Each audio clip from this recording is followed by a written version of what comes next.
Yes, the new reform encourages joint audit through longer rotation periods.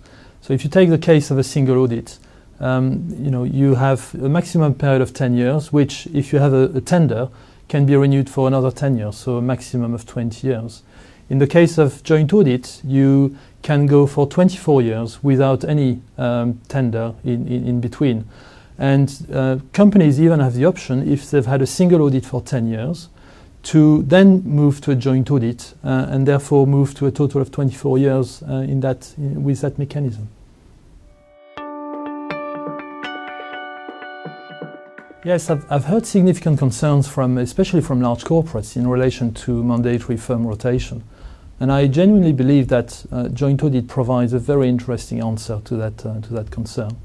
And I think probably the best way to explain that is through an example.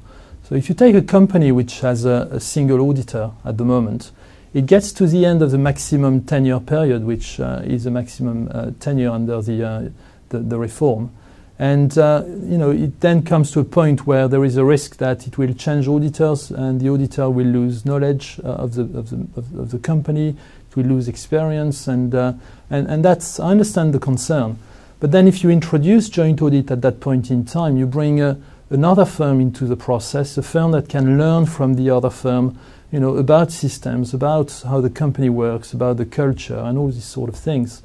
And when that second firm comes to a point where it needs to rotate off as well, it has acquired knowledge, and you can then repeat the process on and on, so that you always have within the business auditors which understand how the company operates, and therefore you mitigate that risk of loss of knowledge.